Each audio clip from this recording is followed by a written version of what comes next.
7h.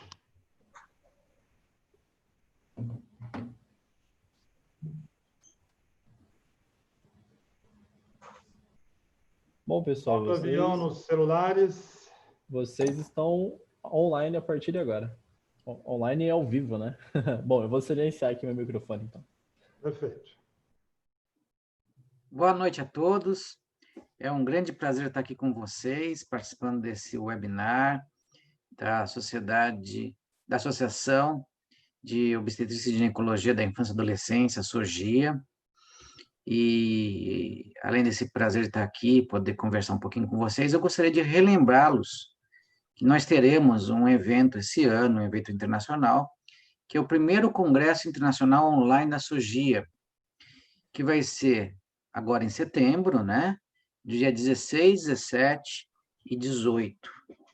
Então, vocês estão vendo aqui o site, vocês podem fazer através do site da SOGIA, ou vocês podem pegar também no Congresso-me eventos SOGIA BR e fazer sua inscrição. E, então, não esqueçam disso, que vai ser um grande evento, tem vários nomes nacionais, internacionais, os temas mais empolgantes e inovadores que nós temos. Eu acho que isso vai enriquecer muito a vida de profissional de vocês, o dia a dia, vai ajudar no atendimento. Então, não esqueçam desse Congresso Internacional da SOGIA, que vai ser muito importante. E agora tenho a grande satisfação de apresentar duas figuras ilustres, impolutas, que é a professora Lilian Herter e também o meu amigo, que é presidente da SOGIA, né? O professor João Bosco Ramos, que é um prazer tê-los aqui. Eu gostaria primeiro de apresentar a professora Lilian Herter, que é professora de ginecologia da Universidade Federal de Ciências da Saúde de Porto Alegre e chefe do setor de ginecologia infanto-juvenil da Santa Casa de Porto Alegre, e ela vai conversar com a gente hoje sobre sangramento uterino aumentado no adolescente. Então, nós vamos ter uma aula sensacional. A professora é uma das grandes especialistas que nós temos aqui no país, né? Não só nacionalmente, mas também internacionalmente.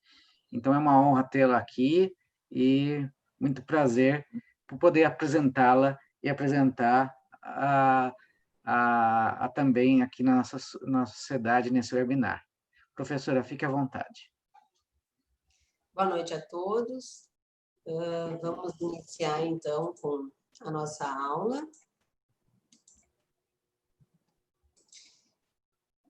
E a mim coube falar, então, sobre o sangramento uterino aumentado. Essa aula, então, é uma reunião de experiência, tanto da faculdade, quanto do meu setor, né, quanto todo o aprendizado que a gente tem nas nossas várias eventos científicos, né, e aí a gente, então, vai conversar um pouquinho sobre esse assunto. Nós temos esse sangramento uterino aumentado, é uma queixa muito prevalente na nossa prática diária, acomete até 1/4 das mulheres na MENACNE e até 1/3 das adolescentes. Então, é um assunto que, com certeza, nós temos que saber abordar, porque nós vamos nos deparar com muita frequência com essas pacientes. E, dentro dessa queixa, como a queixa é muito subjetiva, e vocês sabem que a adolescente ela é muito intensa para o bem e para o mal, a gente não deve se valer apenas da queixa de sangramento aumentado sem esmiuçar um pouco mais essa informação. Então, cabe a nós, né, definirmos se essa queixa preenche critério para a gente dizer que é um sangramento anormal, ou se é só um desconforto social, se ele está linkado com anemia e baixas reservas de ferro, então, ou porque ele é muito intenso, ou porque a paciente não se alimenta bem, mas, de qualquer maneira, a gente tem que ter um olhar diferente nessa condição.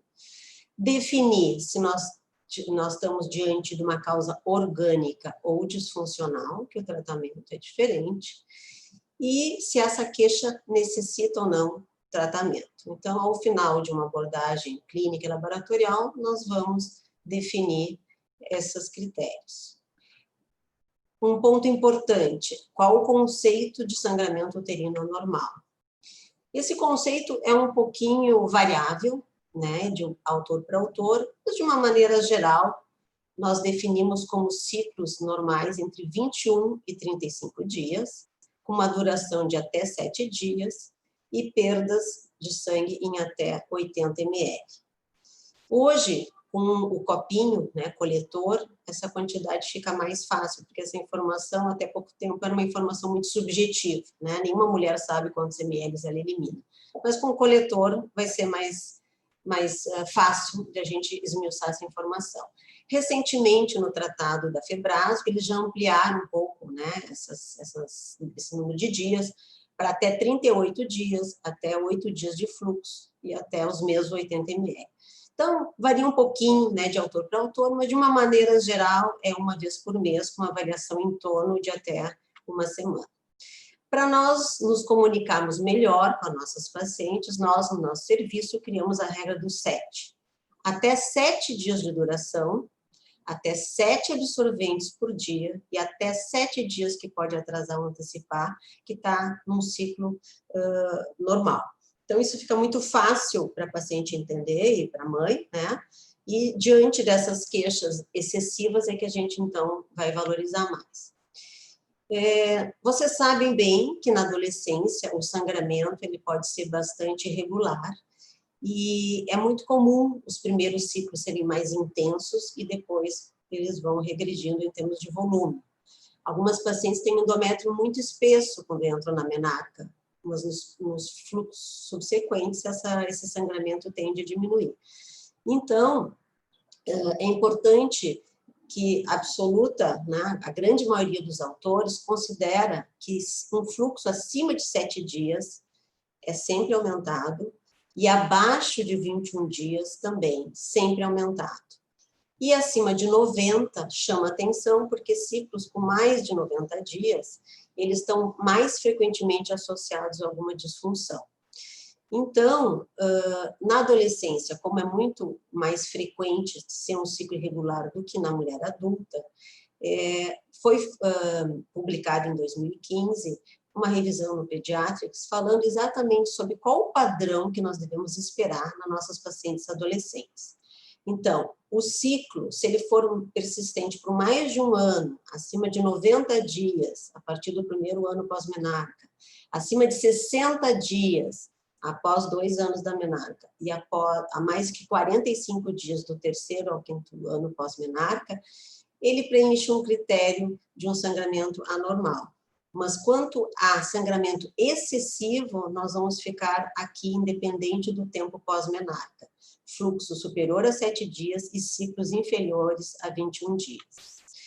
Nós também utilizamos o nosso menstrograma, que é o velho papel, né, com fluxo, com o calendário menstrual, onde a gente pede para a paciente subdividir por dia a quantidade de sangue naquele dia, né? Então, o quadradinho cheio é 8 absorventes em diante, exatamente para que a gente saiba quantos dias no mês ela teve um sangramento excessivo. E na anamnese também é importante a gente perguntar quanto tempo dura um absorvente ou um tampão. Sempre que durar menos que 2 horas, esse sangramento, então, merece uma atenção, porque o ideal é que durasse 3 ou 4 horas para mais, né? Então, essa pergunta de menos de 2 horas é importante. Os mais de 7 absorventes cheios por dia, porque muitas vezes elas trocam com muita frequência no início, porque estão iniciando uma atividade que desconheciam, né? Então tem que ser cheio, porque às vezes elas podem trocar a cada vez que vão fazer xixi, né? Então tem que ficar claro isso para nós. Se mancha colchão, roupa de cama ou calça jeans, sempre perguntando qual é o intervalo de troca, né? Porque muitas vezes mancha de fato, mas mancha porque elas usam 1 ou 2 absorventes ao dia. Então, essa proporção é importante a gente saber. E se há coágulos, em especial, maior que 1 centímetro, né? Então, essas informações na anamnese nos ajudam a quantificar que, de fato, a queixa é relevante, porque o sangramento, sim, está aumentado. A FIB, em 2011, ela classificou os sangramentos, né, pela classificação chamada Palm-Coin, sendo que Palm anomalias estruturais, e COIN, as anomalias não estruturais. As anomalias estruturais são muito mais frequentes nas mulheres adultas e em adolescentes são raras. Mas, apesar de raras, nós devemos conhecer, né, o que a gente poderia encontrar nas nossas pacientes. Então, o P do Palm, né, significa pólipo endometrial. Isso é muito mais frequente em adultas, mas excepcionalmente, que nem essa menina de 18 anos, com um pólipo, né, de 2,8 centímetros, causando muito sangramento e que pôde resolver o seu problema via esteroscopia. O A do Palm é a adenomiose, que também não é frequente em jovens, mas a gente tem visto cada vez mais em adolescente também. Esse é um caso do nosso serviço, uma menina de 14 anos, que o anatomopatológico confirmou a adenomiose numa lesão de 4,3 centímetros, né, num útero de volume normal, de 66 ml. Então, aqui está a lesão. Inicialmente foi surgido como mioma pela ecografia, mas o anatomopatológico confirmou ser uma adenomiose. Leiomioma, né? Então, é o L do Palm, e vocês veem aqui que caso interessante, né? Uma paciente chegou para nós com 15 anos, com um útero de 800 ml. Então, chegou por uma massa pélvica e um mioma tomando toda o volume uterino, que foi brilhantemente operado pela doutora Rosilene Reis, que é a professora nossa lá da ginecologia, uma cirurgia excepcional, e que conseguiu, então, remover o mioma, mantendo o útero dessa menina, e que agora, recentemente, fizemos uma eco de segmento, e o útero dela estava em 80 ml, era de 800 e foi para 79 ml, e está assintomática no pós-operatório, mas é um caso excepcional. Malignidade é menos comum ainda, mas a gente deve lembrar que o sarcoma botrioide, ele tem predileção pelo colo do útero e em pacientes em torno de 12 anos, né? Ele pega as pontas, ou as pacientes mais jovens, ou as adolescentes acima de 12 anos. Essa é uma menina que nos procurou por um sangramento aumentado e que foi possível ver essa massa, então, do colo invadindo a vagina, e esse aqui pós quimioterapia e radioterapia, né? O tumor não conseguiu resolver, né? Só com isso, e precisou fazer cirurgia, que está parte do tumor, que era o sarcoma. Existe uma condição que não é descrita no Palm COIN, mas eu quero compartilhar com vocês, que são pacientes que têm, né, a dismenorreia membranosa. É uma condição em que as pacientes têm o endométrio bastante espesso, essa paciente tem 1,7, né, uma menina de 12 anos, e que eles eliminam o molde da cavidade endometrial, e esse molde vem junto com bastante sangue e muita cólica, né? Às vezes até morfina em algumas situações muito agudas e intensas. Essa dismenorreia membranosa não é muito falada, e como ela pode simular um aborto, isso é importante que a gente esteja, né, atento, e que essa massa ela é eliminada em forma de molde. E se a gente for ter atenção, né, a doutora Roviana Rolim, do nosso serviço, né, teve essa brilhante ideia de tirar a foto, né, com o dedo dentro do molde. Aqui fica o colo uterino, então, né, ela é eliminada o molde inteiro da cavidade endometrial. Esse aqui é um outro caso, esse aqui é um caso dessa sexta-feira, né, onde a mãe disse exatamente tinha um furinho e eu consegui ver que tinha essa projeção. Então, ela é uma condição que tem esse molde, né, e ele se refere a uma reação decidual, não tem etiologia conhecida e tem uma relação com a progesterona, mas ela não, às vezes essa paciente está repondo progesterona, com pílula, com progesterona, e muitas vezes não. Então, não se tem claro qual, né, o efeito direto da progesterona, mas a maioria das pacientes, então, na histologia, a gente vê a ação da progesterona nessa situação. E acomete mais pacientes jovens e com malformações, e ela tem uma analogia de equitação. Existe um espasmo uterino e esse espasmo uterino, diante, então, desse endométrio espesso, ele tem essa eliminação em molde. Como é um aspecto muito feio, é importante que a gente saiba da presença dele. Eu classifiquei como PALM, porque esse endométrio, né, não chega a ter uma hiperplasia, mas ele tem um espessamento atípico. Em relação às anomalias não estruturais, então, essas sim, são muito comuns em adolescentes, e nós sabemos que existe uma associação, então, importante, principalmente na adolescência, com coagulopatia. O C, né, é a coagulopatia do Cohen. Então, a causa mais comum das coagulopatias nessa faixa etária costuma ser o von Willebrand, e nós temos notícias de que 48%, né, dessas discrasias acontecem em adolescentes.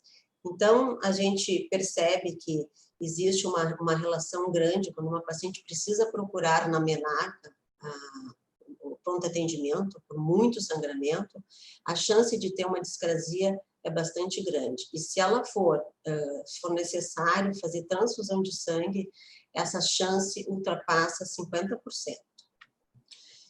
O O do Cohen se refere ao ovário e significa causas anovulatórias. Essas causas, então, a mais frequente é a fisiológica, e a fisiológica costuma acontecer nos extremos da vida, né, na menarca e na menopausa, mas a gente deve estar atento também no exame físico, na anamnese, para fazer o diagnóstico diferencial de SOP, de hipertireoidismo e de hiperprolactinemia. Nós sabemos que os ciclos são inicialmente mais anovulatórios e com o passar do tempo eles vão se tornando ovulatórios, né? Esse é um trabalho clássico do Apter, antigo, mas citado até hoje com muita frequência na literatura, falando que 80% das meninas, esse trabalho ele utilizou dosagem de progesterona para ver esta frequência, né, percebendo que no primeiro ano 80% era anovulatório, baixando para 50% no terceiro ano e para 10% no sexto ano. E vocês veem aqui, então, né, este aumento dos ciclos ovulatórios com o passar do tempo. Essa primeira coluna aqui é no primeiro ano pós-menarca e assim sucessivamente, né, até aqui do 5º para o 8º ano. O que chama atenção é que mesmo sendo ciclos anovulatórios, a prevalência de ciclos entre 21 e 42 dias, ele é em torno de 80% ou mais desde a época da menarca.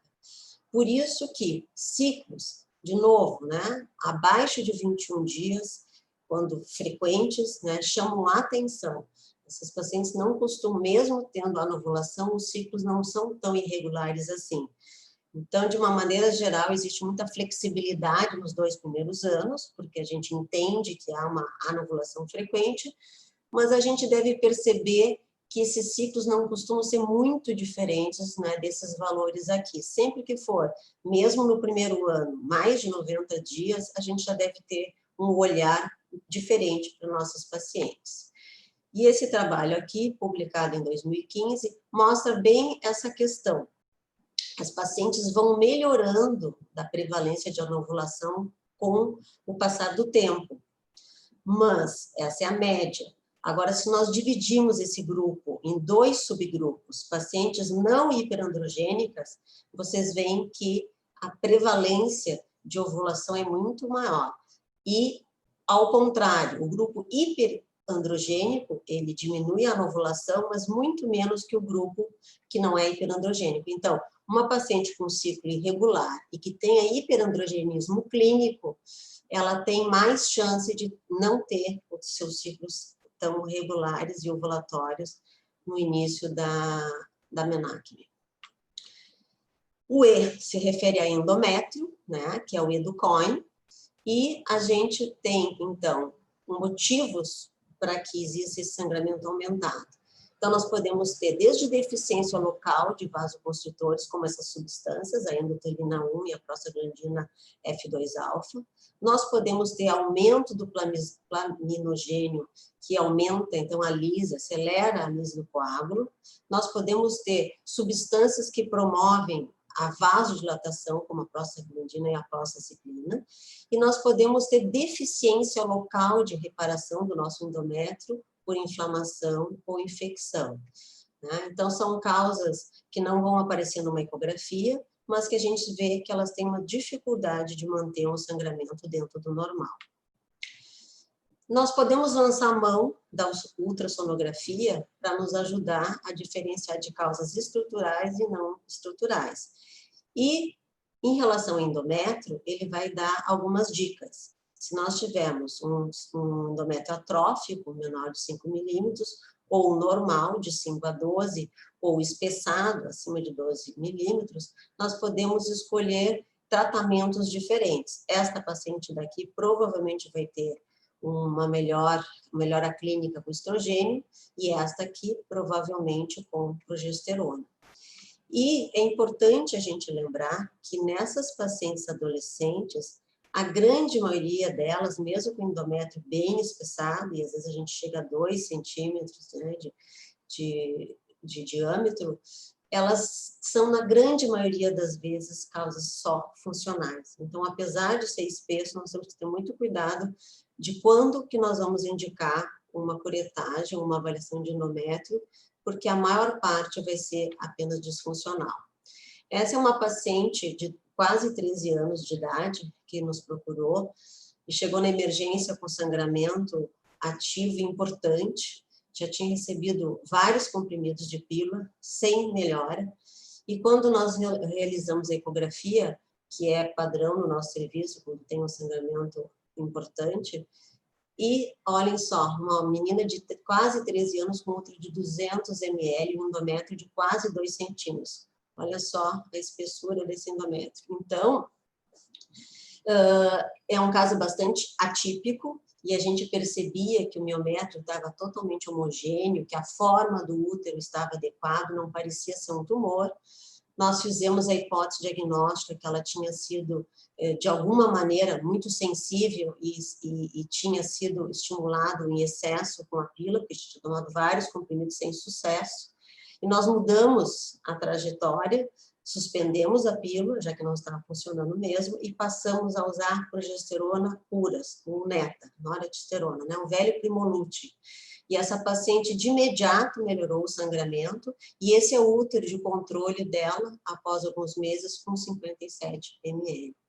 Então, algumas pacientes, elas não respondem bem com estrogênio, e vão ter uma resposta clínica melhor com progestagênio. Então, a gente, né, o endométrio sendo medido, às vezes pode nos dar pistas de qual é a melhor opção para cada paciente. O I se refere à iatrogenia do COIN, e aí nós temos pacientes, então, que é importante a gente saber, né, se não estão usando o DIU de cobre, que costuma aumentar o sangramento, a paciente, né, com implante ou com medroxiprogesterona de depósito, que podem ter em 15% um sangramento importante, né? É menos comum isso com pílula de minidose ou com interação, que costuma dar escape, mas na presença de anticoagulantes, sim, a gente tem o sangramento uterino aumentado com muita frequência. E o N, né, é de ainda não classificado, e que nós temos pouca experiência em adolescentes com essas doenças, né? Endometrite crônica, malformação arteriovenosa e hipertrofia miometrial.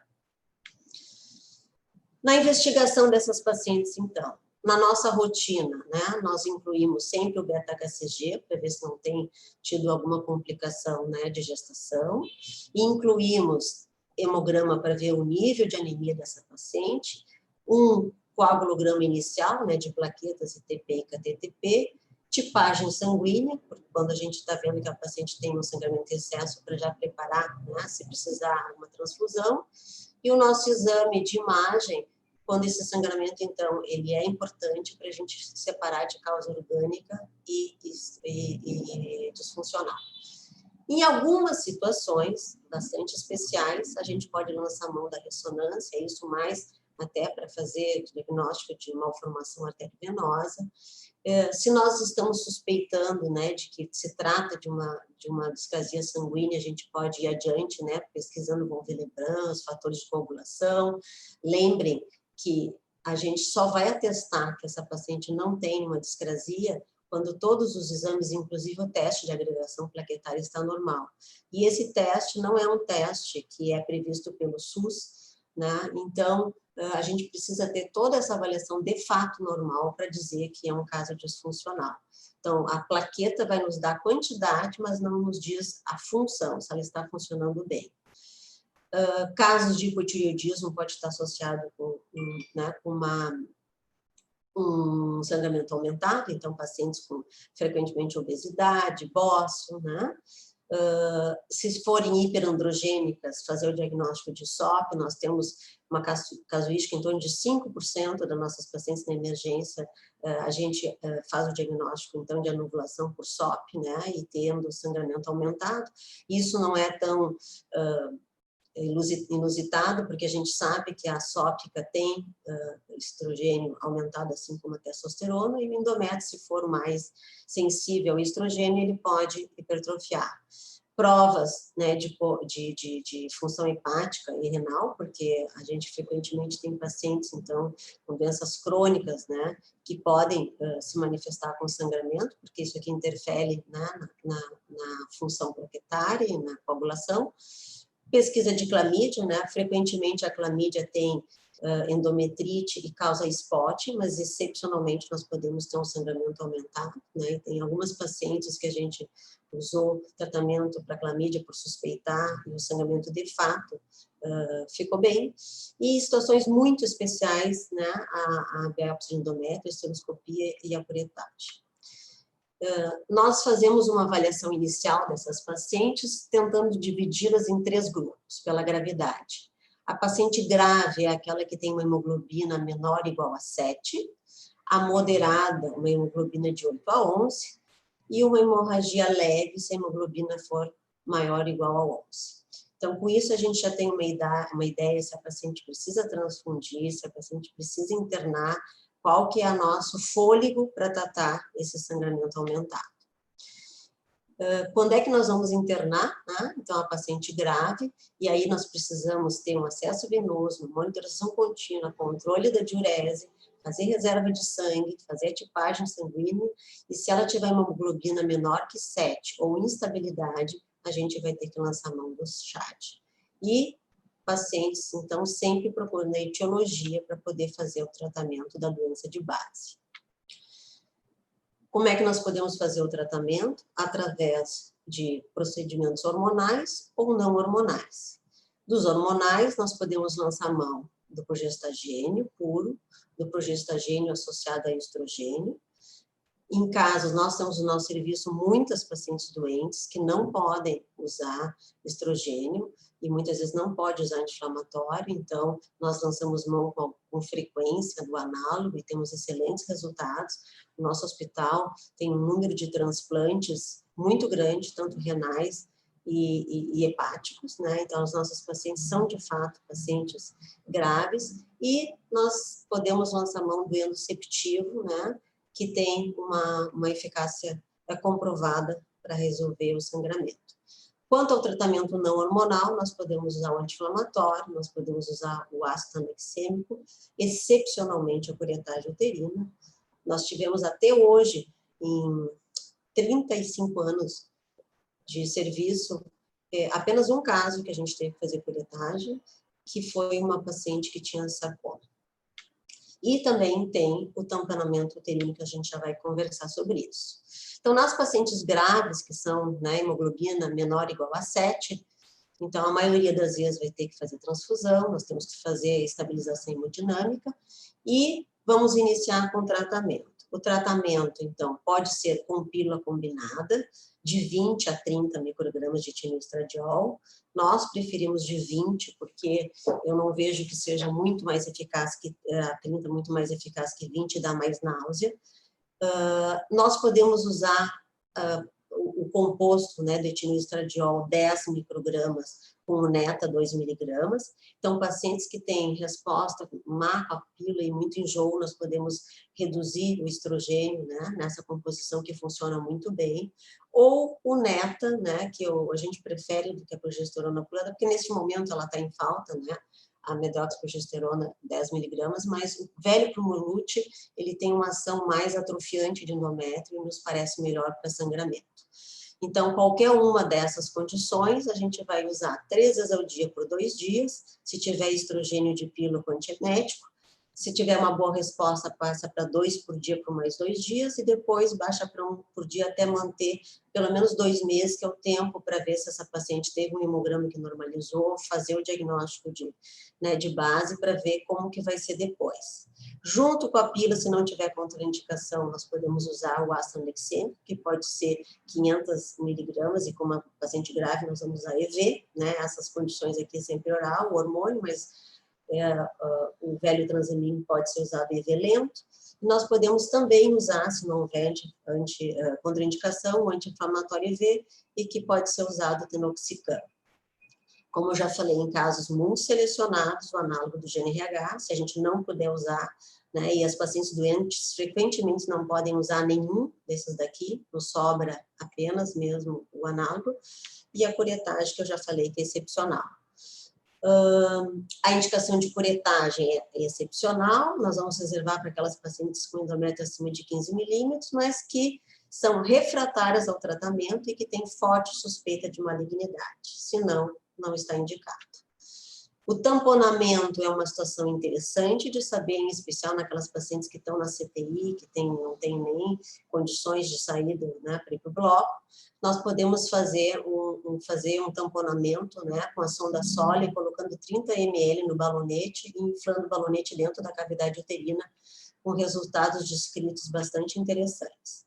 Como que vai ser a manutenção do nosso tratamento?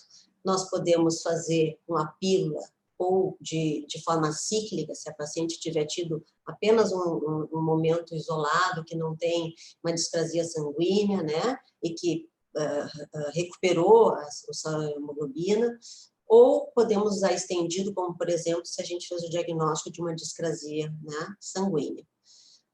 Nós podemos usar o progestagênio, também de cíclico ou estendido, e geralmente o progestagênio vai ser naquelas pacientes que não querem ou não podem usar pílula, e aí nós temos tanto a medroxprogesterona quanto a torastesterona, e algumas pacientes se beneficiam com o Dianogest contínuo, né, com excelentes resultados, sabendo que nesta faixa etária o estradiol dela não vai ficar baixo, nós não temos preocupação com o osso para essa medicação.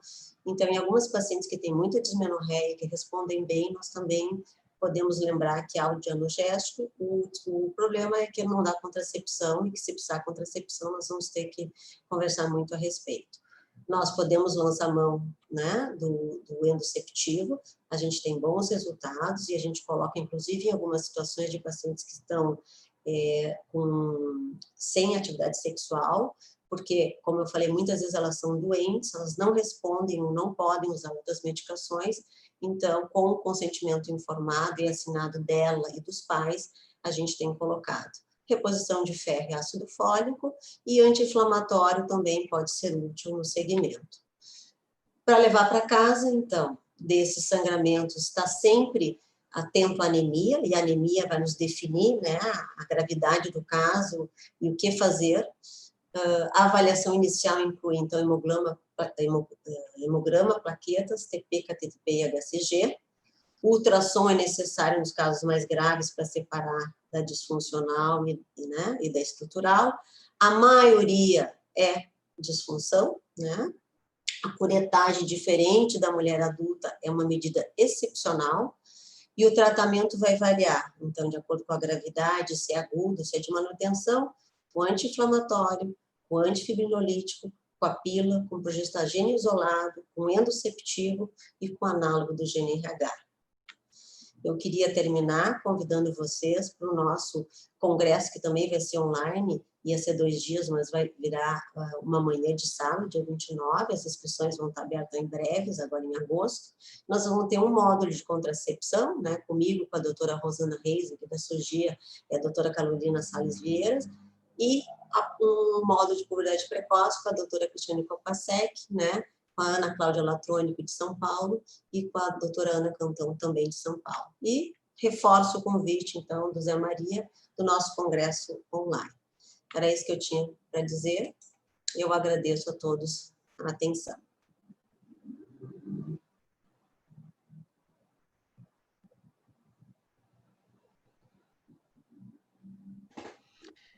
Então, vamos continuar com o nosso webinar. Gostaria de dar os parabéns à professora Liliane Hertz pela palestra. Gostaria também que eu não me apresentei no começo do webinar.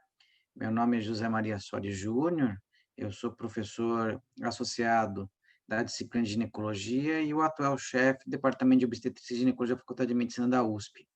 E também o diretor-secretário da SOGIA. E agora, eu tenho uma grande satisfação de apresentar uma pessoa muito ilustre, que é o professor João Bosco. O professor João Bosco Ramos Borges, ele tem doutorado pela Faculdade de Medicina da USP, e ele é um especialista em mastologia.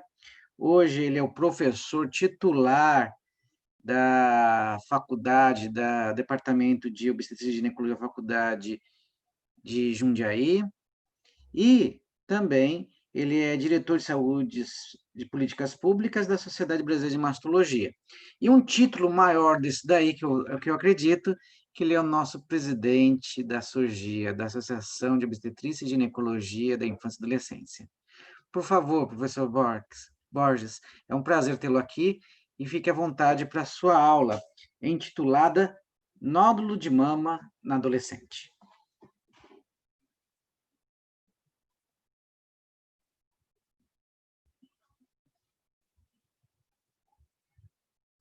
Professor, o microfone, por favor. Acho que está fechado.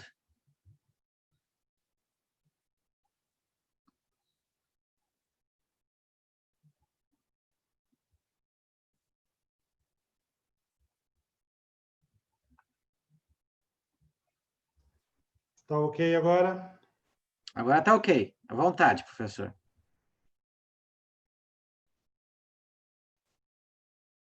Estou muito feliz de estar aqui, e a culpa de nós estarmos nesse modelo de ensino é desse bichinho aqui. E tudo na vida tem seu lado positivo, né? Eu acho que a educação à distância para um país continental como o nosso e um país pobre, essa foi uma aquisição que eu acho que é definitiva para o nosso processo de ensino, usar essa via virtual para nós dividirmos os nossos conhecimentos e experiência. Eu vou falar com vocês sobre nódulo de mama da adolescente, mas eu, inicialmente, quero declarar que não tenho conflito de interesse. Já fui apresentado pelo professor Zé Maria, e eu me sinto muito confortável em falar sobre nódulo em adolescente, porque eu sou presidente de uma sociedade que cuida da mama da adolescente, e eu sou o diretor de políticas públicas da Sociedade Brasileira de Mastologia. Vocês vão ver que a minha aula, eu vou tentar muito fazer com que vocês pensem mais em custos em saúde. Estou feliz de estar aqui com a Liliane, eu tenho um carinho muito especial pela Liliane, por causa desse mocinho que está aqui ao meu lado, professor Álvaro da Cunha Bastos, que é o fundador da SOGIA, que foi meu chefe por mais de 20 anos, e ele tinha um carinho todo especial pela Liliane, então, muito bom esse encontro. E estar aqui como moderador do peso do meu amigo José Maria me é muito honroso. Repito o convite para o nosso primeiro congresso online. É um congresso internacional.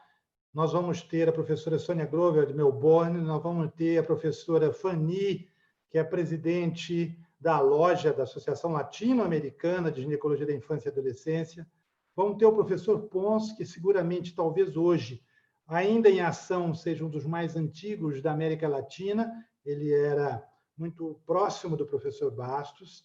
E vamos ter um time de primeira linha, desde o Maranhão até Porto Alegre, de mestres em ginecologia e obstetrícia da adolescência e da infância. Já quero dizer, do ponto de vista bioético, que todas as imagens que eu apresento de ultrassons, ressonância, são de papers, e algumas imagens de paciente que não são do SUS me foram cedidas pela professora Liliane professora Alcione Macedo Almeida, do Serviço de Infanto Puberal da USP, e a professora Filomena Carvalho, uma das referências nacionais em patologia. O objetivo dessa nossa exposição é que quem cuida de adolescente reconheça as características diferentes das alterações mamárias de crianças e adolescentes. E com essa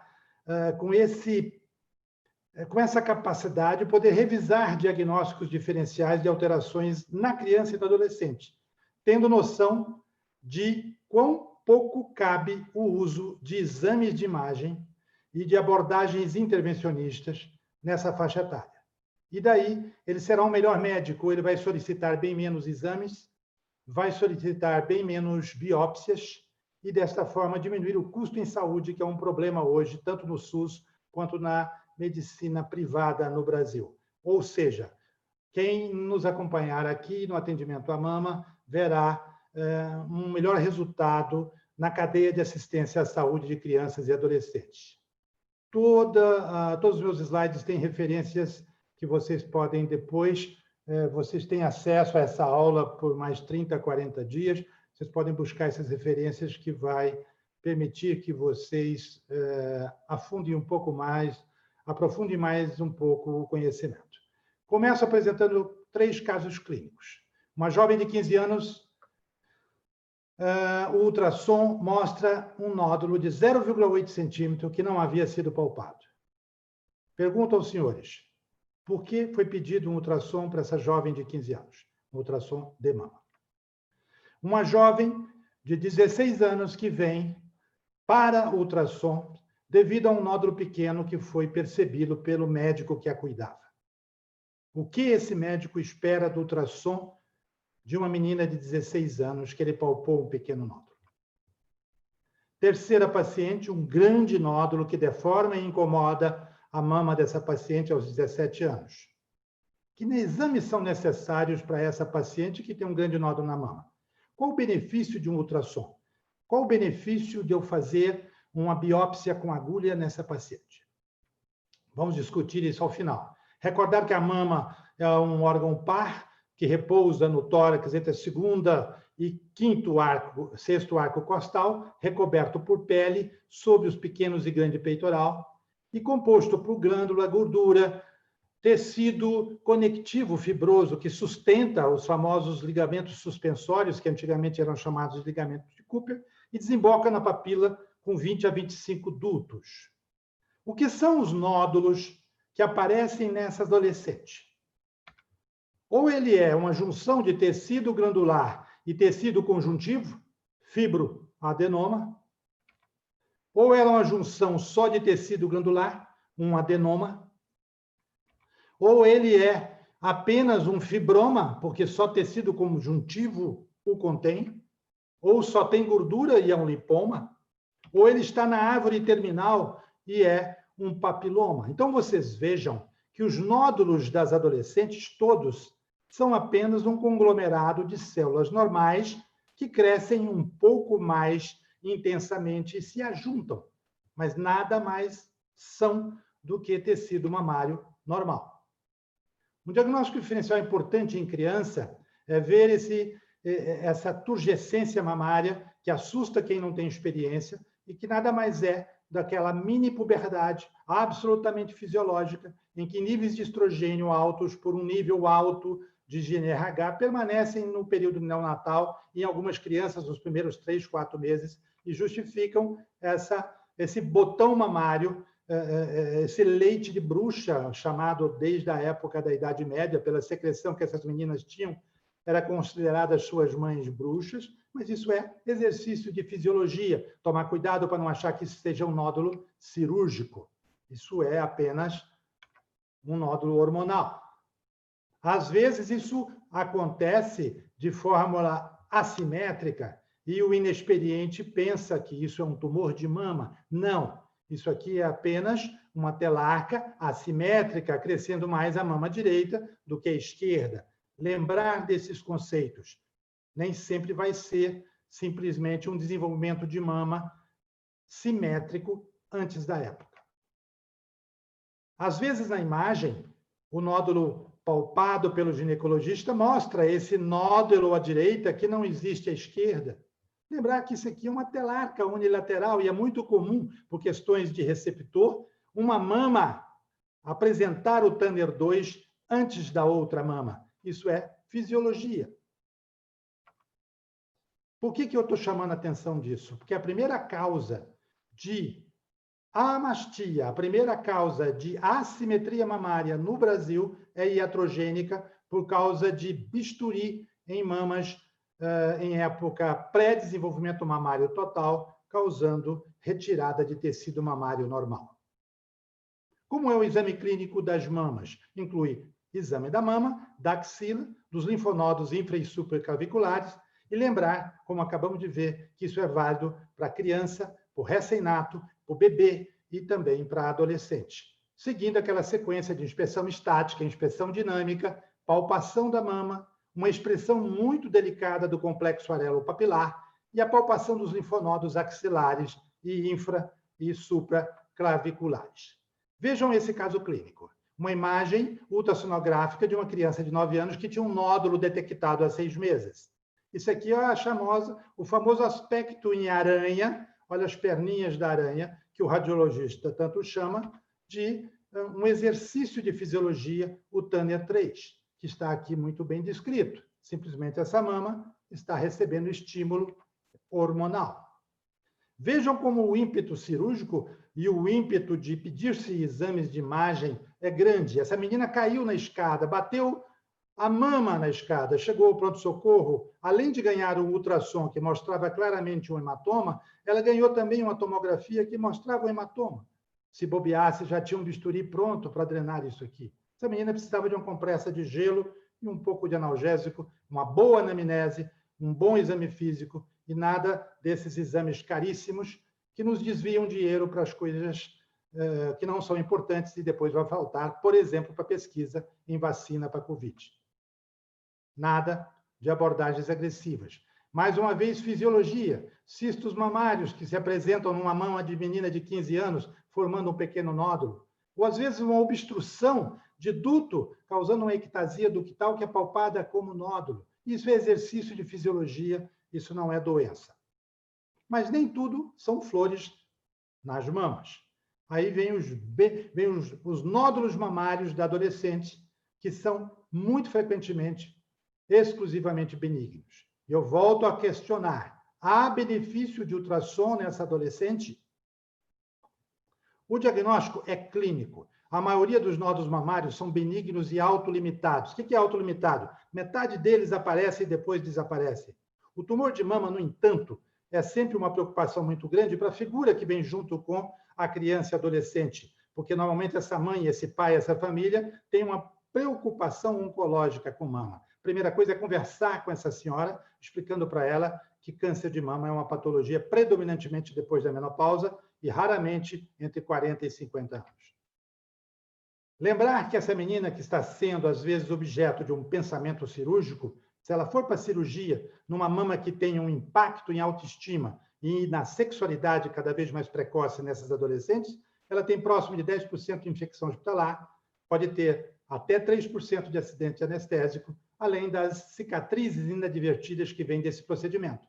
Eu uso de tudo isso para convencer essas meninas a não fazerem cirurgia, uso disso para convencer a mamãe oncofóbica de que esses nódulos podem ficar na mama dela até os 100 anos de idade.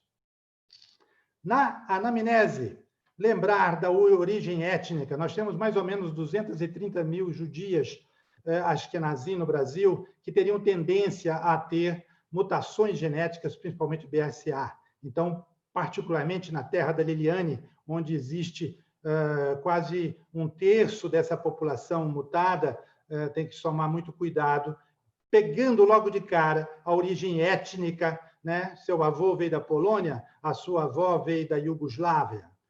Tempo e tamanho do nódulo, isso faz toda a diferença. Vocês vão ver que o fibroadenoma juvenil ele cresce muito rápido, tem secreção, teve problema anterior na mama. Qual foi a cronologia do desenvolvimento sexual? Ela está tendo um nódulo ou ela teve primeiro pelos, agora tem telarca? Isso é telarca ou é nódulo? Ela tem história menstrual? Há uma suspeita de gravidez? Está usando alguma droga que seja mitótica para a mama? Tem antecedentes familiares ou pessoais de câncer de mama ou irradiação torácica? E, a partir disso, raciocinar entre ter-se um fibroadenoma juvenil, alguns nódulos benignos que eu vou passar muito rapidamente, e um tumor também benigno, que é o tumor filóides, que é classificado como intermediário, mas que na adolescente é 100% benigno.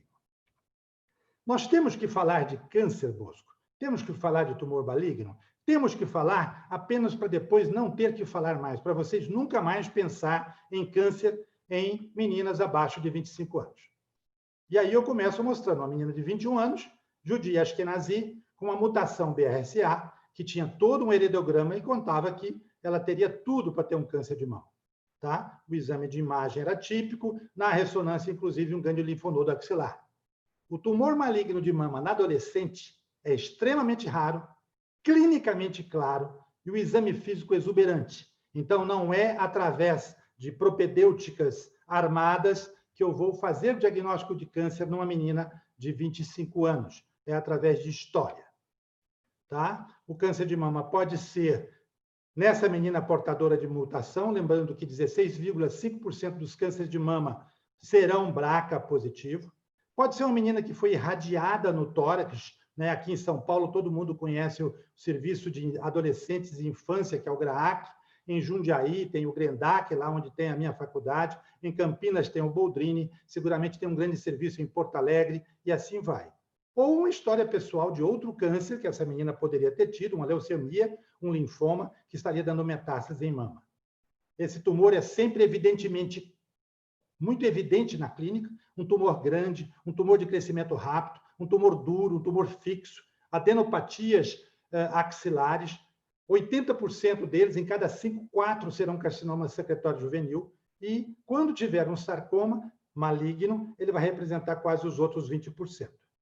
Vejam que a prevalência é muito baixa. O maior banco de dados de câncer do mundo é o NCDB americano.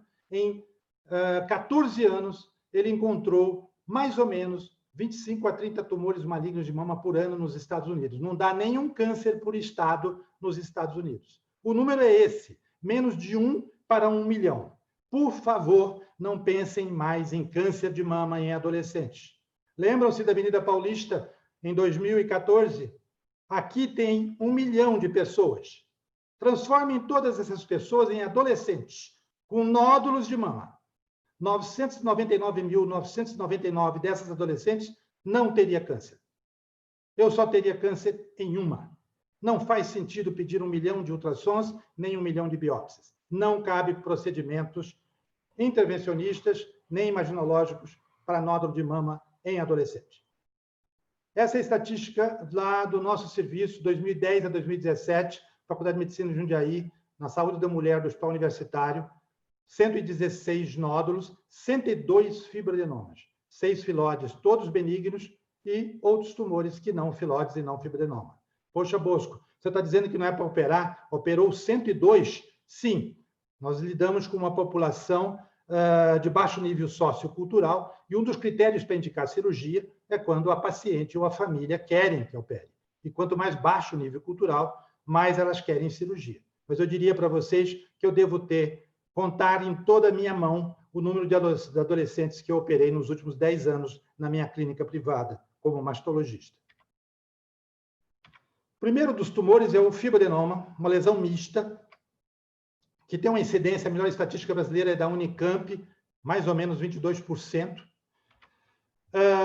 Ele é múltiplo, algumas vezes vem múltiplo já, um numa mama, um no outro, um numa mama e na mesma mama outros. Algumas vezes metacrônicos, ou seja, aparece um nódulo à direita, daqui a algum tempo aparece outro nódulo naquela mesma mama, e esse é um bom argumento para não operar adolescente. Eu uso isso muito. Eu vou tirar esses 2 nódulos seus e você vai voltar daqui a 5 anos com 3 nódulos. É essa a história natural dos fibroadenomas múltiplos. Eles têm uma origem estromal ou glandular. Algumas teorias mais recentes são estromal e glandular. Ele não sofre transformação maligna. Encerrem essa discussão. Fibroadenoma não tem correlação com câncer. As meninas podem e devem usar pílula. eles não fazem resposta terapêutica hormonal, então não faz sentido dar progesterona para diminuir fibroadenoma.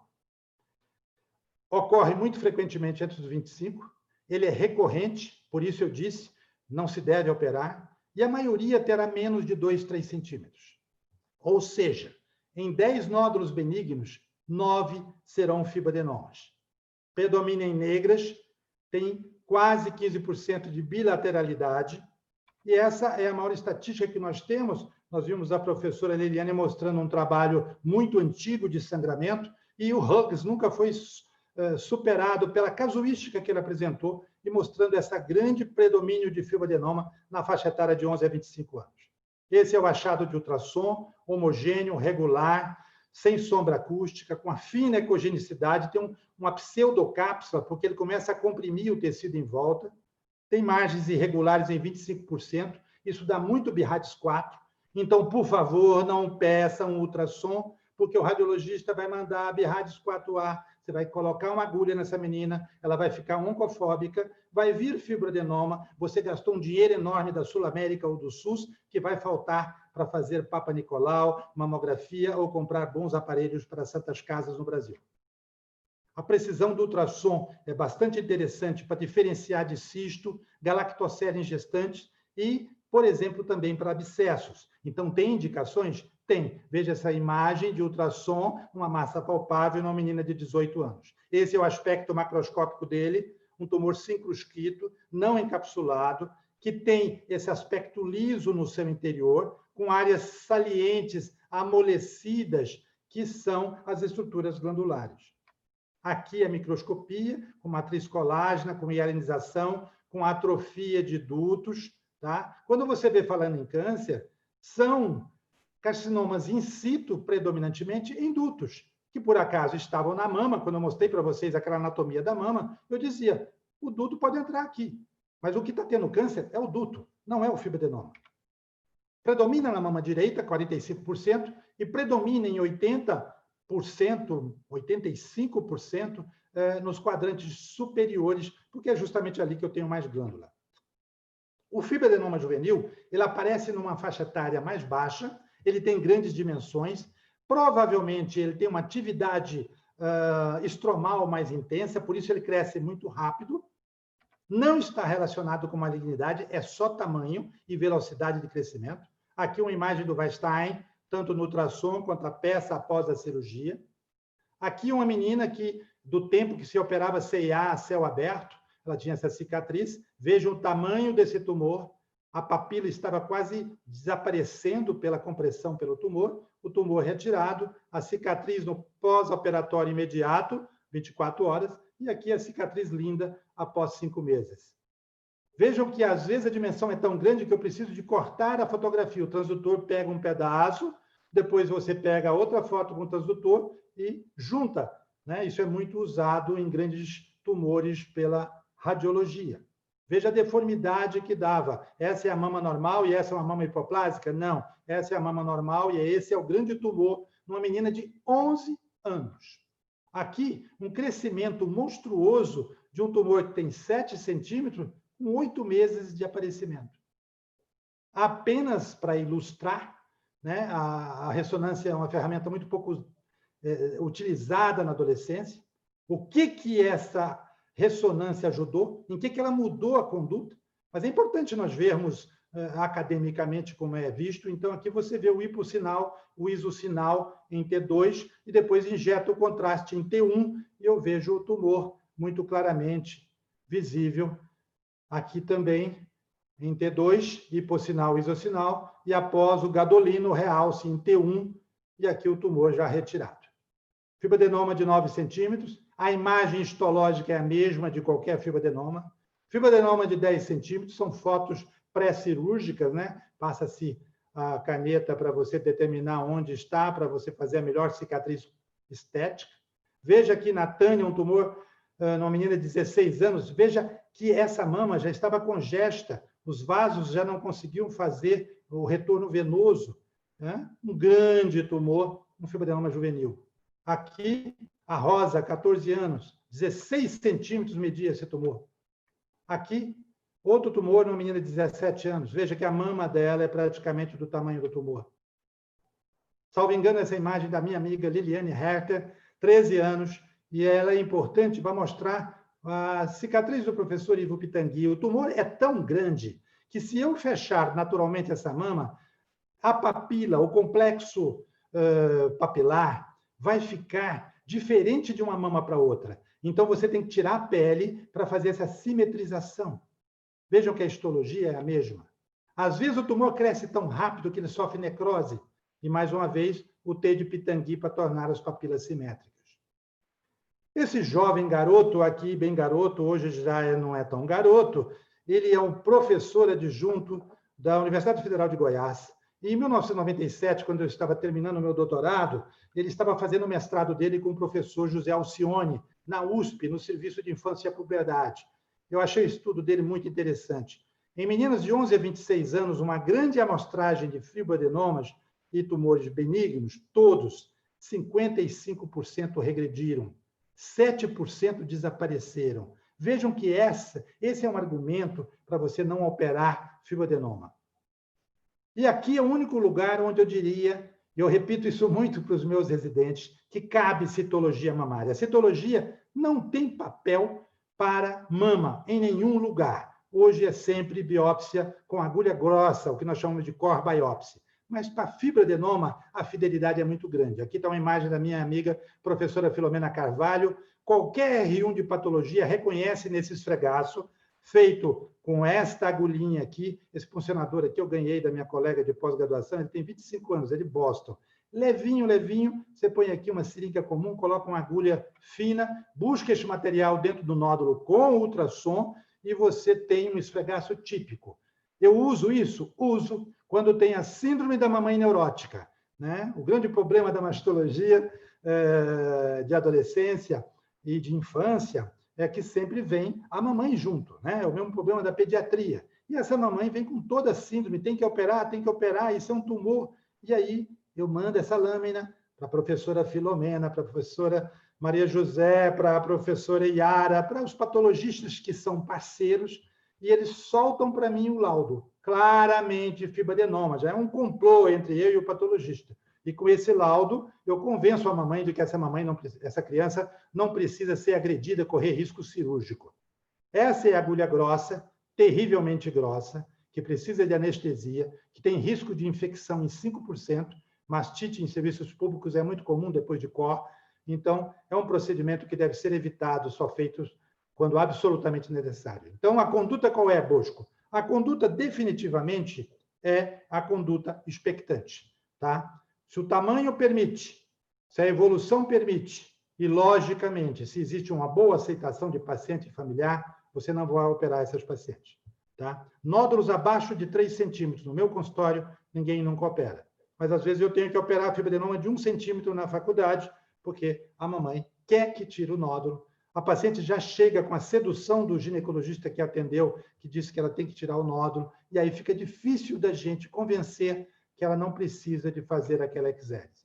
Se tiver que retirar, você vai fazer uma tumorectomia, que sempre deve escolher, na adolescente que eu mostrei aquela foto, com grande autoestima ligada à sexualidade e à mama, uma cicatriz estética, que será periareolar ou submamária. E aqui vocês veem. Ou você faz uma imagem bonitinha, periareolar, joguem essa cicatriz um pouco para dentro da areola, porque aí ela vai ficar sempre um pouco mais escura e fica na área mais escura do CAP, ou façam uma incisão no sulco inframamário. Vocês veem que a paciente está puxando a mama para cima aqui. Quando ela soltar essa mama cai e essa cicatriz desaparece. Em múltiplos fibroadenomas, 20% dos fibroadenomas serão múltiplos, você não vai fazer a retirada dos vários e nem vai biopsiar todos. Tá? Se você quiser, você punciona um e acompanha os outros. Eu tenho uma paciente que foi campeã mundial de Fórmula Truck. Ela tinha, há mais ou menos 20 anos atrás, 20 nódulos na mama. Hoje ela tem 40. Eu fiz 2 core biopsies nesse segmento dela de 20 anos. Ela tem uma mama linda e tem um festival de fibroadenomas pequenos dentro da mama dela. Nunca deve se operar. Outros tumores benignos, o tumor filóides que eu falei para você, que é sempre benigno nessa faixa etária, Não se contaminem com tumor filóide, que é o sarcoma, que vai acontecer depois dos 40 anos. Tá? Tipicamente, no ultrassom, ele parece um fibroadenoma. Veja, numa criança de 14 anos. A ocorrência dele é de 3 a 5 em 1000. É sempre benigno. É muito semelhante ao fibroadenoma. Cresce rápido e geralmente é muito grande, geralmente acima de 6 centímetros. Está aqui. Veja a deformação nessa mama. Tirou, a mama ficou linda, esquece o assunto. O problema do tumor filóide é benigno, né? É que ele recidiva. Meu amigo, pai do Maurício Abrão, professor Fauzi Abrão, tinha uma negra que ele contava nas aulas dele de tumor filóide, que ele tinha operado 27 vezes no Hospital AC Camargo. 27 vezes filóide benigno. Esse é o achado típico da biópsia, mostrando aqui na peça cirúrgica o aspecto em folha. Esse achado é de peça cirúrgica, porque a core-biópsia não faz o diagnóstico diferencial entre fibroadenoma e tumor filóide. Então, não se justifica também aqui nem a imagem e nem a biópsia. O tratamento, excisão. As escolas mais antigas diziam que devia tirar uma margem para não recidivar. Eu coloquei uma interrogação, porque não é evidência científica que mostre isso, e a margem não afeta a sobrevida dessas meninas. Rapidamente, o papiloma intraductal, tipicamente aqui você está vendo aqui uma base no néter exagerado, né, esse aspecto de papiloma, raro em adolescentes. A papilomatose juvenil são vários papilomas, essa é uma citologia, essa é a lâmina de biópsia. Nós temos uma publicação na Faculdade de Medicina de Jundiaí de 3 casos de papiloma juvenil, quando o nosso hospital-escola era na cidade de Franco da Rocha, na Revista Brasileira de Mastologia. Aqui o aspecto do ultrassom, com os cistozinhos, e aqui a peça. Hemangioma. O hemangioma, às vezes, pela alteração de coloração, assusta as mamães. Então, foi feita a core biopsy. Vejam a agressão que é esse procedimento. Imagina essa criança fazendo essa agulha. Por favor, pesem se vocês têm que fazer esse exame agressivo numa criança.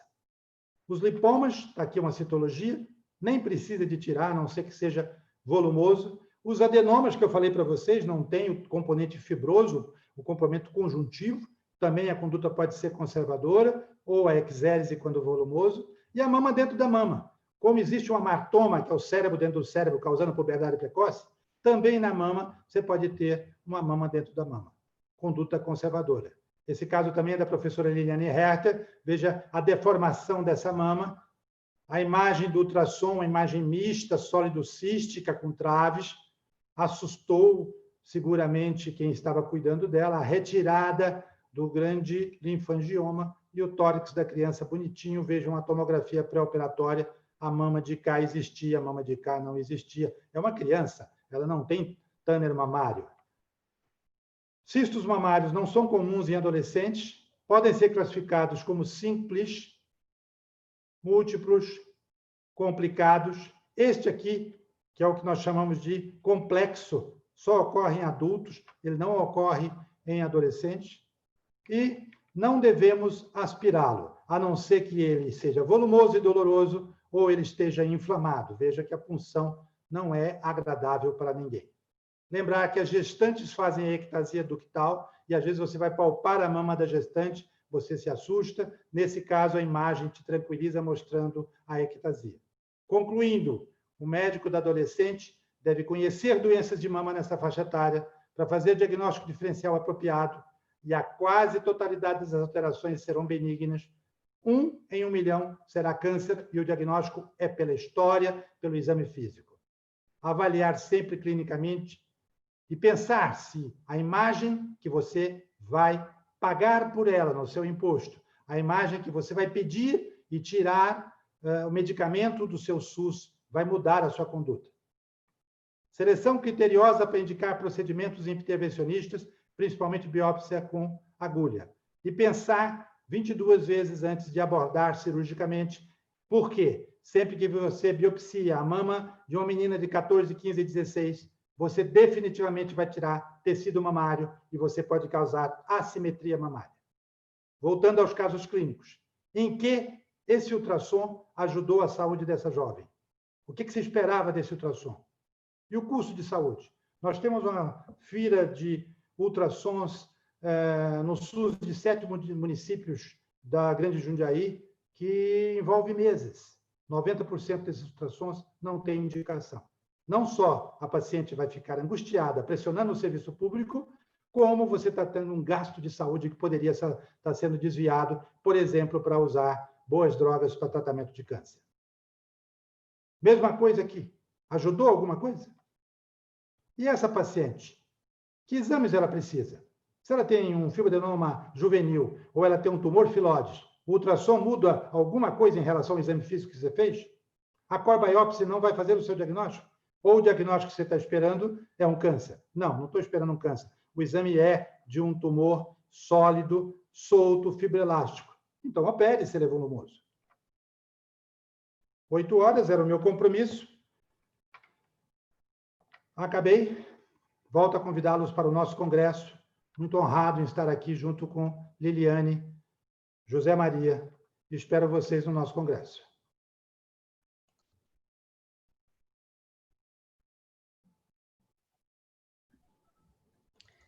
Muito bem.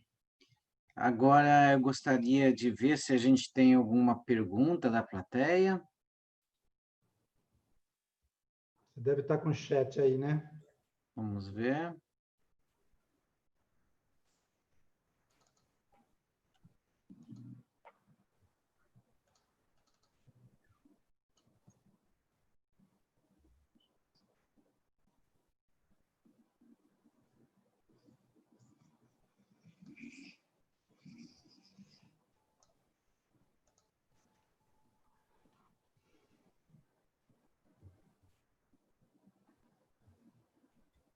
Só um minutinho.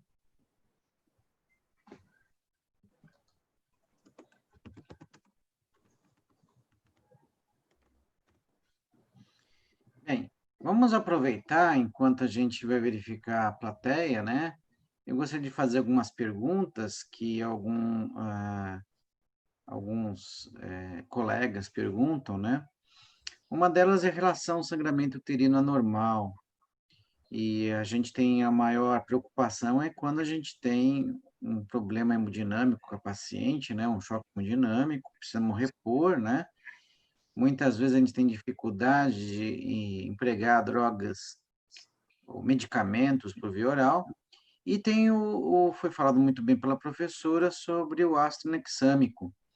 Qual que seria a dose recomendada do tranexâmico por via endovenosa? Se a senhora tem experiência, professora Liliane Hertz, a respeito disso.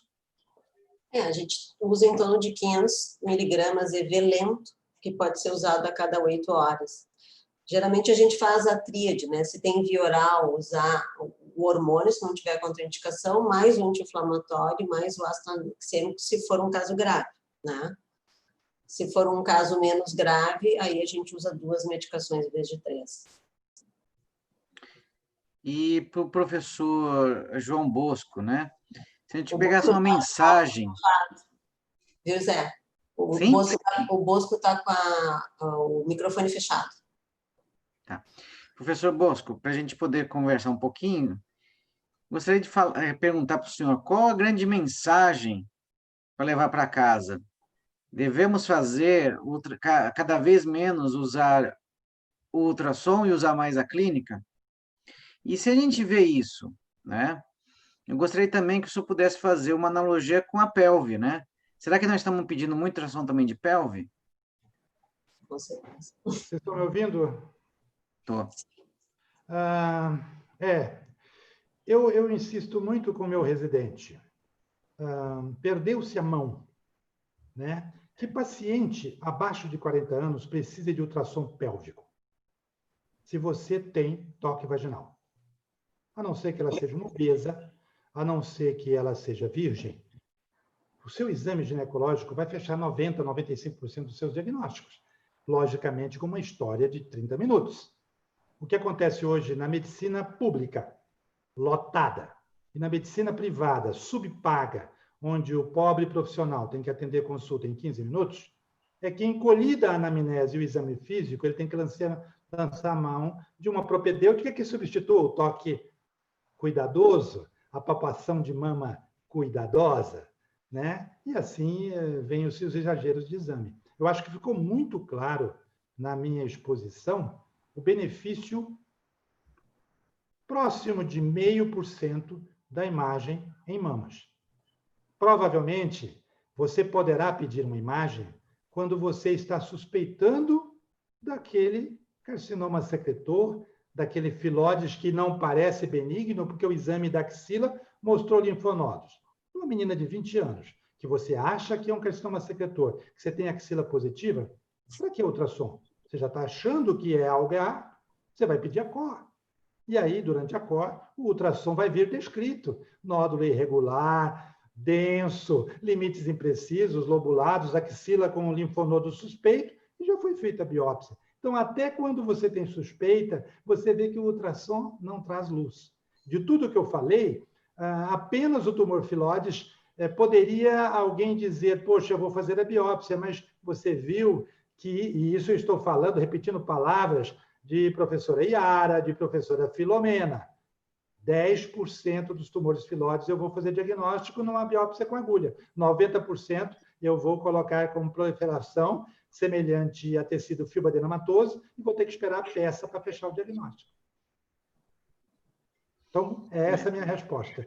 Tira o ultrassom e guarda esse dinheiro para investir em políticas públicas que vão se beneficiar de exames complementares.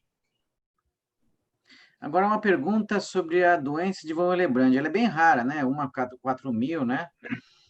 E eles querem saber se a senhora tem experiência, professora Liliane, a longo prazo, né, com ciclo estendido nessas pacientes, e qual seria a sua recomendação quando a gente possa desconfiar que estamos com uma doença de von Willebrand?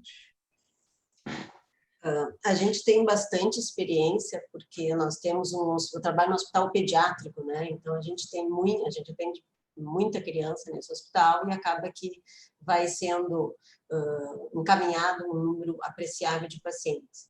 Essas pacientes são bastante difíceis, porque existem algumas que funcionam muito bem, né, com a pílula contínua, mas tem outras que não, né? Então tem pacientes em que a gente acaba indicando o sistema intrauterino porque ela não é responsiva à maior parte dos tratamentos convencionais.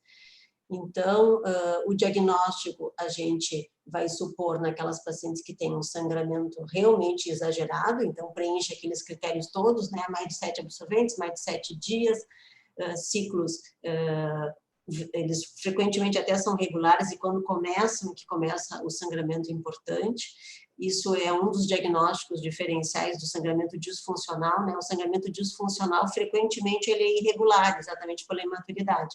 Um sangramento relativamente regular e que ele é intenso com anemia, a gente vê que as chances de ter uma discrasia é ao redor de 15%, 20%. Se ela precisou de transfusão, é quase 50%.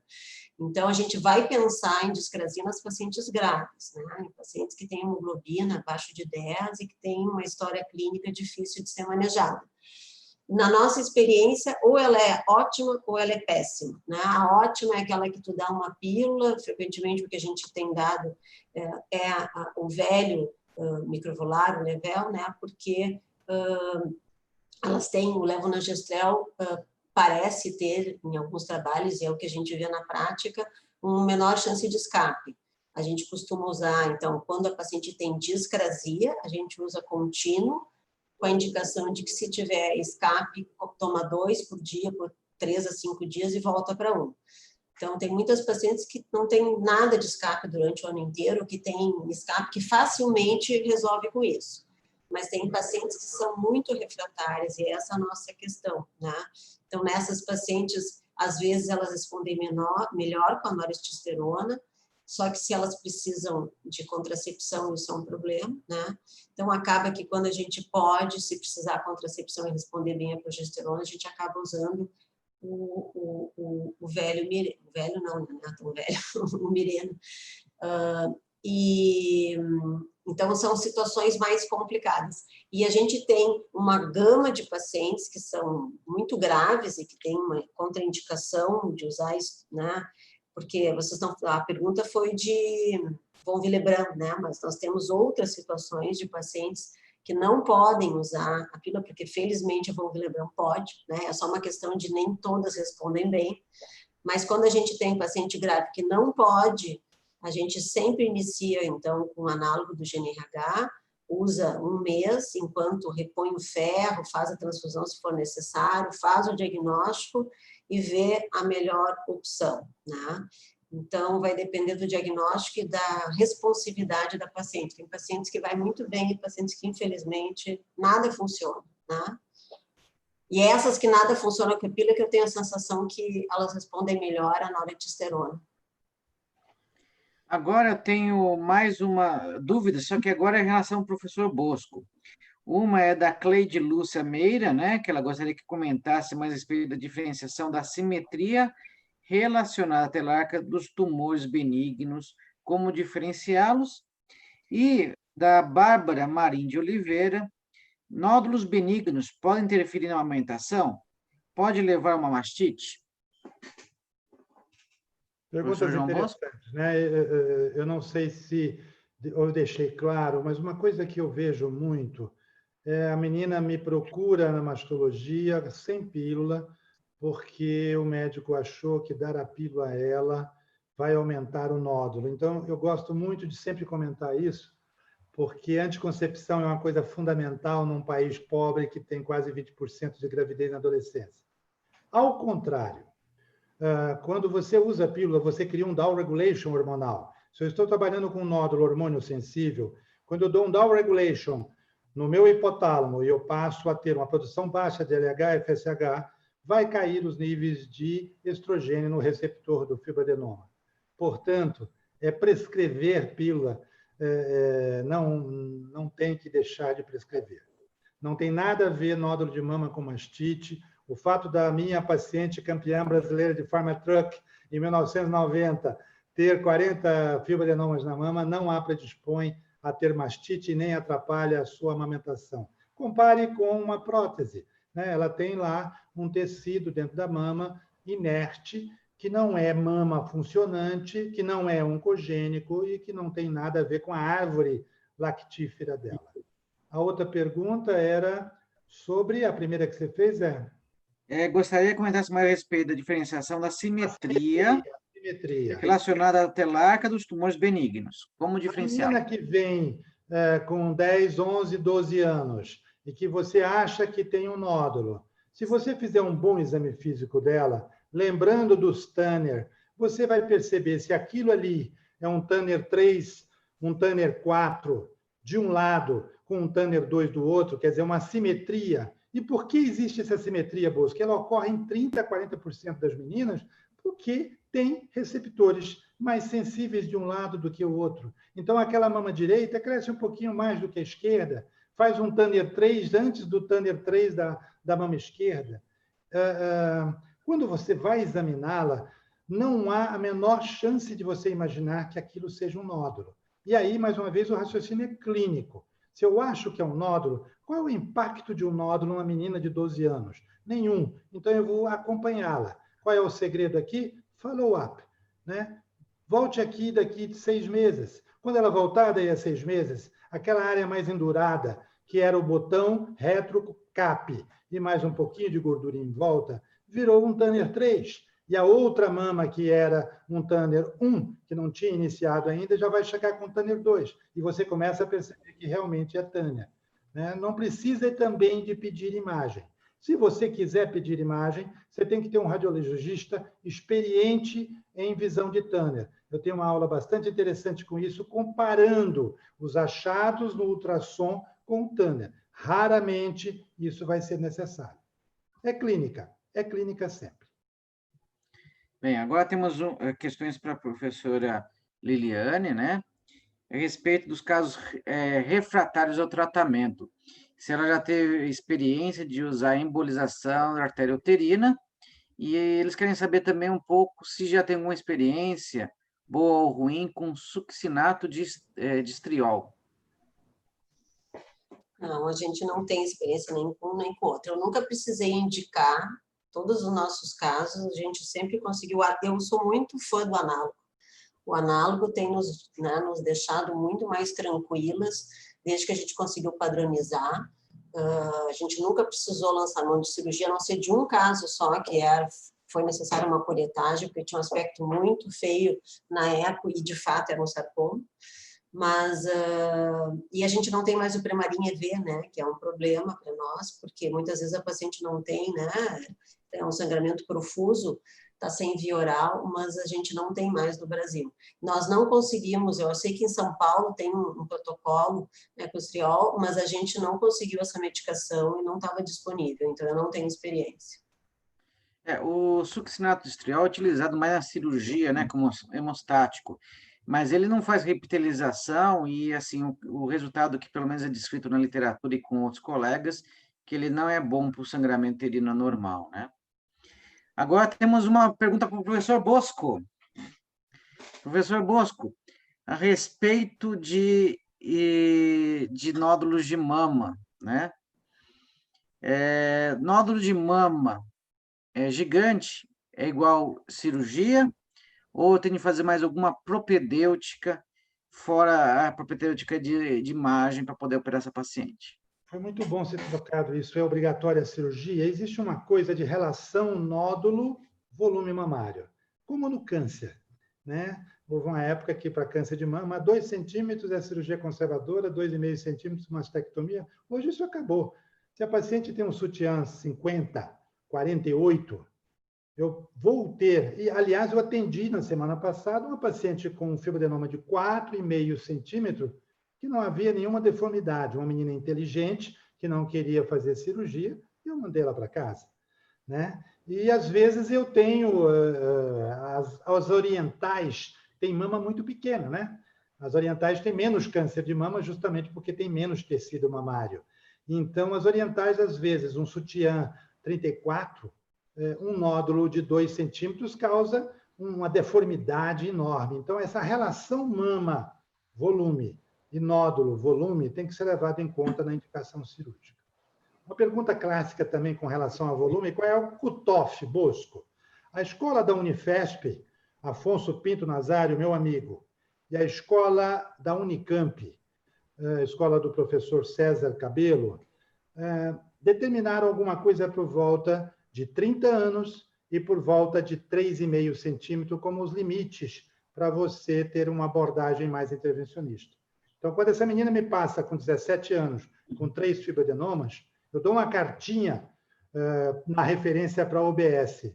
Encaminhe ela para o meu ambulatório com 30 anos. E aí ela vem com 30, eu faço a core biopsy com 30, confirmo que é um fibroadenoma e explico para ela que ela vai morrer aos 105 anos com aqueles 3 fibroadenomas dentro da mama. Ou seja, é irresponsável também eu deixar que depois dos 30 anos ela fique com nódulos de 2, 3, 4 centímetros na mama.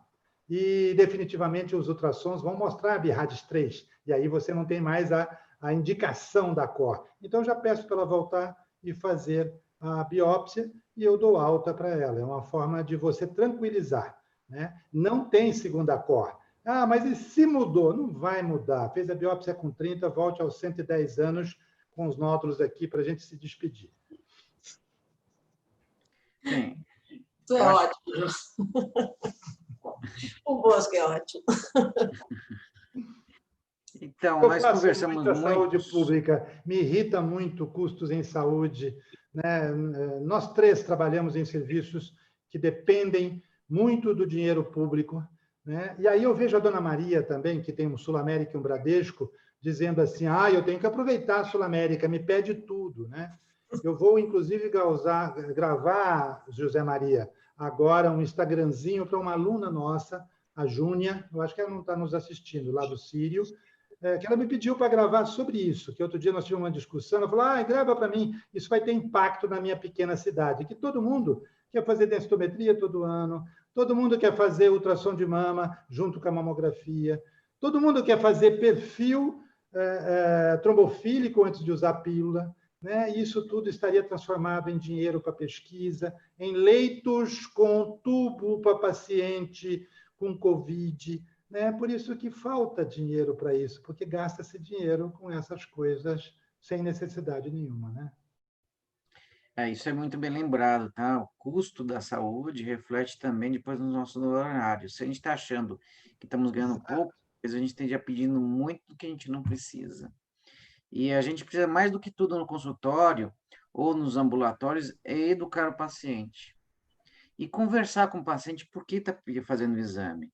E que o exame, sem um raciocínio clínico por trás, talvez não tenha validade nenhuma. Mas, olha, já estamos chegando às 8h30, né, professor Bosco? Então, já fui chamado a atenção aqui por outros diretores nossos, que está na hora a gente encerrar, né? Perfeito. Então, foi um prazer muito grande. Gostaria de agradecer e dar os parabéns à professora Liliana Hertz. A aula dela foi uma aula muito brilhante, esclarecedora. Eu acho que isso vai ajudar muito dia a dia, mostrando bastante experiência. O professor Bosco deixou muito claro, né, a respeito que a gente precisa ter cuidado com a mama das pacientes. Ele me lembra um professor de Belo Horizonte que falava para deixar os ovários quietos, né, não mexam nos ovários. E o professor Bosco fala, não mexa nas mamas adolescentes, né, professor João Bosco? Exatamente, exatamente. Não mexa nas mamas. Não mexa nas mamas, deixa elas tranquilas e muito cuidado, porque às vezes iatrogenia pode trazer um trauma para elas, como ele muito bem colocou, e a gente precisa ter muito cuidado com isso, que a gente pode interferir com o futuro dessas adolescentes, né? E depois trazer traumas que nunca mais voltam. Então, gostaria de agradecer muito, eu acho que eu vou aproveitar, professor João Bosco, professor Liliane, para encerrar, mas eu gostaria que os dois dessem uma última palavrinha para quem está assistindo ao webinar. Vou conversar primeiro com a professora Liliane, depois gostaria que o professor João Bosco também desse uma palavrinha. Eu gostaria que as pessoas refletissem sobre a importância da anamnese para a gente poder quantificar esse sangramento, né? Me entristece, às vezes, uma vez eu recebi uma paciente que estava há quase 200 dias sangrando, uma menina de 11 anos, que procurou vários postos de saúde, todos eles disseram que não era nada, porque é comum ser irregular na infância, e ela estava com 8 de hemoglobina. Então, assim, preste atenção, a queixa vai ser frequente, porque elas são exageradas, mas dentro desse exagero vai ter pacientes que a gente precisa parar, escutar, quantificar esse sangramento e ir adiante, se for com anemia, para ver o quanto que ela pode ter uma doença de base que esteja promovendo tudo isso, né? Então, o mais comum é disfuncional, mas a gente tem que pensar, em primeiro lugar, nas coagulopatias, e, eventualmente, nós teremos alguma causa estrutural, né? Mas a anamnese é fundamental, porque é isso que vai definir se a gente vai adiante ou se a gente vai dar só um line no fluxo menstrual, que isso já dá, né, um controle menor de sangramento. Eu me somo à professora Liliane, ressaltando a importância da anamnese e do exame físico. Em mastologia, se você conversar com a paciente longamente, montando, no caso da adolescente, o heredograma para afastar que ela seja uma judia ashkenazi, afastar que ela tenha 2 cânceres na pós-menopausa em primeiro grau, descartando que ela tenha um câncer de mama na pré-menopausa, afastando isso, examinando ela, você vai conduzir sempre de forma muito tranquila, sem necessidade de exames complementares. Nós temos que renascer a medicina da história, anamnese e exame físico, e diminuir um pouco os gastos com exame complementar, que estão quebrando os serviços de saúde privado e público nos países pobres, particularmente o Brasil, que é um Brasil, uma população enorme, né? Agora, com toda essa crise econômica, seguramente os nossos 75% dependentes do SUS vão passar de 80%. Muito obrigado, José Maria. Muito obrigado, Liliane, de poder aprender um pouco mais com você sobre sangramento anormal no adolescente. Um prazer estar com vocês. Grande abraço para todo o Brasil. Fiquem bem. Obrigado por todos, por estar aqui. Não esqueçam no nosso congresso, o primeiro Congresso Internacional da Cirurgia. O professor Bosco fez uma programação excepcional. Eu acho que todo mundo vai estar bem curioso para assistir o que nós temos dos convidados internacionais e nacionais nesse congresso. E muito obrigado a todos e uma boa noite. Boa noite.